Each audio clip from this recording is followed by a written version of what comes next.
Halo sahabat Nakes Indonesia, Assalamualaikum warahmatullahi wabarakatuh. Nah, semoga semuanya baik-baik saja dan selalu dalam lindungan Allah Subhanahu wa taala ya. Nah, di sini saya Perawat Fadli dan di samping saya ada Saya Perawat Destri, teman-teman. Perawat Destri. Kami tim dari channel YouTube Perawat Kreatif. Nah, pada kali ini kita akan membuat sebuah tema video yang berbeda dari video-video kami sebelumnya tentunya. Pada kali ini kita akan sharing seputar isu-isu dunia kesehatan yang sedang tren pada masa kini. Oke, mungkin teman-teman pernah dengar apakah itu home care, nah atau yang biasa kita sebut perawatan pasien di rumah. Nah, lalu apakah itu home care dan bagaimana tata laksananya di lapangan dan kira-kira bagaimana prospek dunia home care ini ke depannya di Indonesia. Nah, jangan kemana-mana, tetap di channel Perawat Kreatif.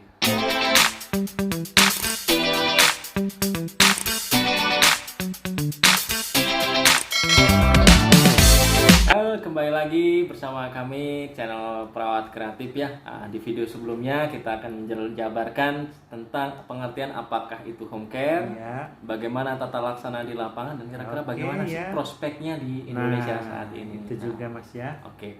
Pertama, apakah itu home care? Nah, perlu teman-teman ketahui home care itu sendiri dari bahasa Inggris ya, atau artinya home itu rumah dan care itu perawatan. Nah, artinya perawatan lanjutan yang diperlukan oleh pasien pasca perawatan di rumah sakit. Nah, boleh jadi saat ini dengan menjamurnya bisnis home care di Indonesia, nah boleh jadi karena memang banyaknya pasien yang membutuhkan perawatan di rumah. Nah, mungkin dari segi efisiensi biaya ataupun mungkin dari tingkat kenyamanan pasien. Nah, sehingga banyak orang memilih untuk perawatan di rumah.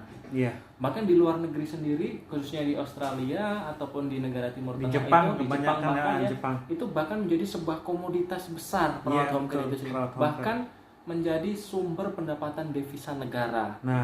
Karena memang sekarang banyak orang yang membutuhkan perawatan pasien di rumah. Nah, selain dari segi efisiensi biaya, tingkat kenyamanan pasien dan lebih efisien ketika perawatan di rumah ataupun perawatan mandiri. Sebagai contoh, dulu saya mengawali home care sendiri sebenarnya tanpa disengaja, Mas. Tanpa disengaja ya. Jadi berarti sebelumnya itu sudah punya planning lain ya, Mas ya? Ya, saya malah tidak menyangka akan terjun di dunia home care sebelumnya.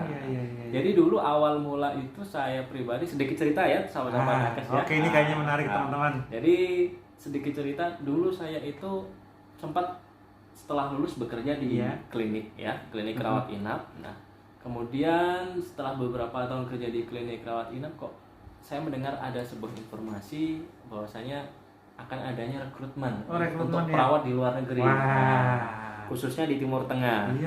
Saya juga pernah Mas waktu itu mendengar itu dan saya juga sempat mengikuti seleksinya Mas. Akhirnya kita tertarik dan kita berusaha mengikuti seleksi, kemudian kita mengikuti pelatihan. Nah, pelatihan bahasa Inggris ya, karena memang syarat utamanya selain uji tertulis juga ada interview langsung dengan user di sana dengan menggunakan bahasa Inggris. Nah, mau nggak mau kita harus ikut pelatihan bahasa Inggris. Betul, saya juga pernah ikut pelatihannya selama 2 bulan Mas. Akhirnya karena banyak waktu yang dibutuhkan untuk mempersiapkan itu semua, akhirnya dengan berat hati saya lepas pekerjaan saya di klinik.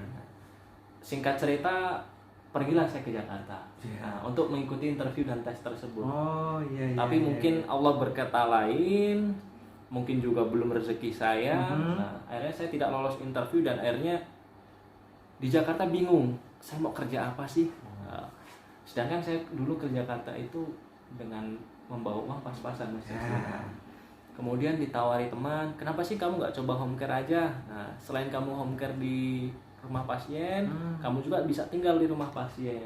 Jadi seperti itu. Jadi sebelum Mas Fadli terbang ke dunia home care ini, berarti sudah ada teman-teman yang sudah lebih lah ya, lebih senior ya. Sudah ada yang pernah terjun di dunia tersebut. Kemudian saya berpikir, kenapa nggak saya coba ya?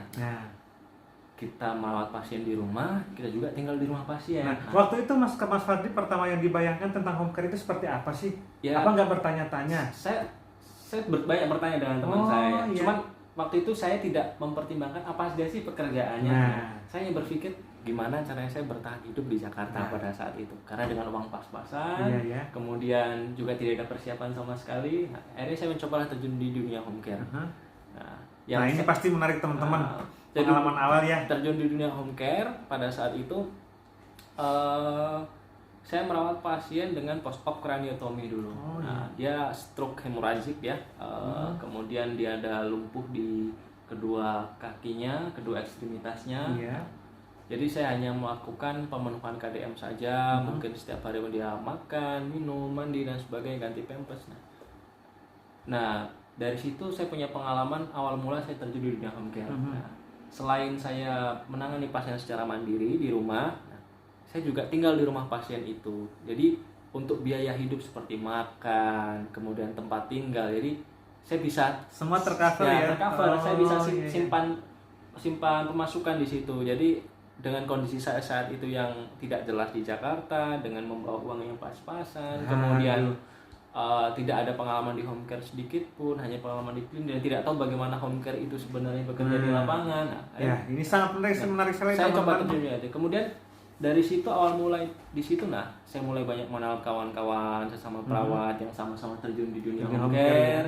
Kemudian setelah itu banyak kenalan, kemudian banyak pasien yang saya pegang seperti tracheostomy, kemudian pasien-pasien terpasang PEG, kateter segala macam, ventilator terutama. Berarti saya potong ya. Berarti Mas Fadli ini bukan cuma menangani satu pasien. Betul, ya. Seperti yang disebutkan tadi itu ada beberapa kasus atau beberapa diagnosa medis ya. Betul. Ada craniotomy, ada pasien dengan tracheostomy dan ventilator. Berarti di dunia home care sendiri bukan hanya mendampingi pasien, tapi Mas Fadli juga menangani pasien-pasien dengan diagnosa medis yang dibilang tinggi ya, yang bahkan risiko tinggi bahkan saya sebelumnya belum pernah pegang alat itu.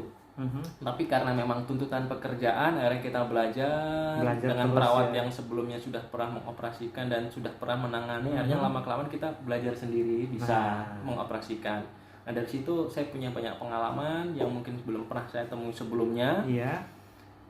Dan banyak teman-teman juga yang sudah lebih dulu terjun di home care dengan beberapa yayasan mungkin atau mungkin secara mandiri. Nah, karena memang perlu teman-teman ketahui, home care itu ada dua macam. Ada yang melalui yayasan dan ada yang melalui mandiri. Kalau yayasan ini teman-teman melalui yayasan ini bergabung dengan yayasan, biasanya ada terikat kontrak biasanya.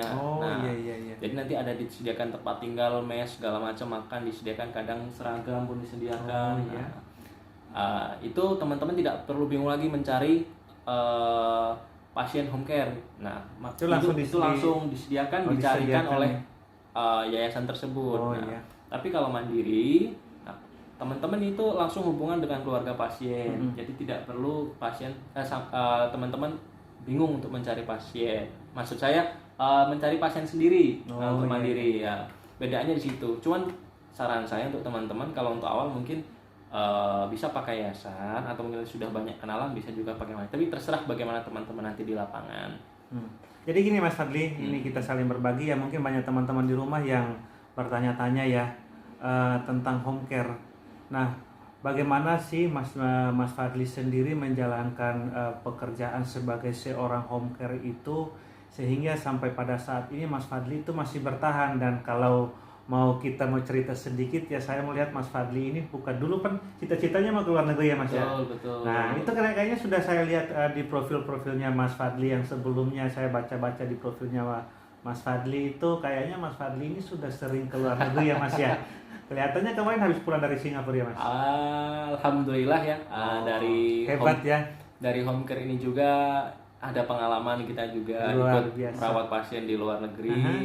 Juga pengalaman kita bertemu dengan perawat-perawat internasional di sana ya, keren mungkin sekali ya. Dengan komunikasi bahasa dan adat istiadat yang berbeda, tentunya jadi pengalaman tersendiri buat saya. Berarti ini sangat luar biasa teman-teman ya.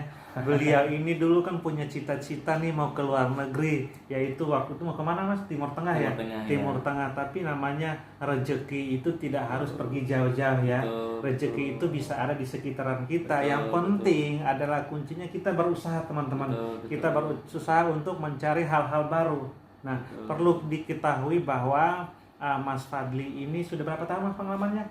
Kurang lebih saya 4-5 tahun. Wah, 4-5 tahun. Tentunya beliau ini punya pengalaman yang begitu banyak. Yang tadi ceritakan bahwa Mas Fadli ini banyak pasien-pasien yang ditangani ya Mas ya. Saya rasa bukan saya saja. Mas itu juga saya rasa juga sudah pernah merawat pasien. Ya, puji Tuhan Mas, namanya juga kita sudah terbang di dunia home care dan kita sudah merasa kita nyaman. tidak pernah membayangkan. Saya juga tidak pernah membayangkan bisa awal seperti masuknya itu. ke sini, dan sejauh ini saya menjalankan profesi saya sebagai seorang home care Mas, seorang perawat home care ya. Dan banyak pengalaman-pengalaman yang saya dapatkan ketika saya terjun dan saya menjalani pekerjaan saya ya, terkhususnya sebagai seorang perawat home care, yang dimana dulunya ilmu yang saya dapat di di kampus waktu saya masih kuliah dan waktu kita praktik ya, itu benar-benar saya terapkan pada saat saya bekerja sebagai seorang perawat home care. Ya. Nah, intinya pesan saya untuk teman-teman nakes semuanya, apapun pekerjaannya jalani dengan sepenuh hati. Ya, kita tidak tahu rencana Tuhan, rencana Allah Subhanahu wa taala itu bagaimana untuk kita. Intinya mungkin home care ini bisa menjadi solusi untuk adik-adik kita, terutama adik-adik yang baru lulus, yang fresh graduate, atau mungkin yang belum bekerja, mungkin bisa mencari pengalaman di home care ini. Ya, betul sekali. Mungkin mereka bingung apa sih yang dilakukan di dalam home care itu sendiri. Nanti lama-kelamaan akan belajar dengan sendiri ketika dia terjun di lapangan. Apalagi sudah punya basic perawat sebelumnya. Itu akan lebih mudah, punya modal di situ teman-teman. Jadi gini teman-teman, prinsipnya kita sebagai seorang perawat ya, jangan pernah berpikir bahwa perawat itu nanti hanya di rumah sakit saja, atau perawat itu nanti habis lulus kuliah terus bingung mau kerja apa. Betul. Ingat teman-teman, profesi kita adalah profesi yang sangat mulia. Betul, selalu ada jalan bila kita mau berusaha. Tetapi kembali lagi kepada kita, bagaimana kita mau berkreasi. Bagaimana kita menerapkan ilmu keperawatan kita di lapangan. Jangan pernah berpikir bahwa pekerjaan saya kok cuma seperti ini dan seperti ini saja, tidak sama dengan orang lain. Tapi kita harus mensyukuri pekerjaan kita yang kita jalankan, dan kita harus bersemangat ya teman-teman, dimanapun kita berada, apapun profesi kita yang kita jalani saat ini, tetap bersyukur, semangat, percaya kesuksesan itu pasti akan kita dapat. Ya, kita yang tentukan ya. Kesuksesan itu kita tentukan. Kadang begini Mas, banyak orang berpikir bahwa saya nanti harus punya target, saya nanti kayak saya sendiri Mas ya. Mau ngomongnya agak sudah mulai belepotan ini Mas. Jadi gini, jangan berpikir bahwa ketika kita sudah lulus dari bangku kuliah, kita mempunyai target bahwa saya harus kerja di rumah sakit. Kita juga harus berpikir bahwa saingan sekarang bukan seperti dulu lagi. Banyak tenaga kesehatan, tenaga keperawatan yang malah nganggur, tidak bekerja. Iya, betul. Karena lebih banyak lulusan tapi serapan peluang kerjanya sedikit. Kita harus mampu berpikir kreatif teman-teman. Dimanapun kita bekerja, yang penting kita punya niat yang baik. Kita punya semangat yang tinggi. Saya percaya teman-teman, kita semua akan meraih kesuksesan itu. Dan menurut saya juga untuk home care ini sendiri teman-teman ya, peluangnya masih sangat-sangat besar ya. 5-10 tahun ke depan mungkin masih sangat-sangat bagus ya peluangnya ya. Apalagi di masa pandemi seperti saat ini. Pasien banyak memilih perawatan di rumah. Terutama dari efisiensi segi biaya, tingkat kenyamanan pasien, dan juga mungkin tingkat keamanan pasien. Apalagi di masa pandemi ini ya, lebih aman di rumah ya. Lebih aman di rumah Mas. Orang kebanyakan sekarang tuh lebih nyaman di rumah, lebih aman dan nyaman di rumah. Sehingga itu prinsipnya seperti itu. Mendukung untuk kesembuhan pasien itu lebih tinggi.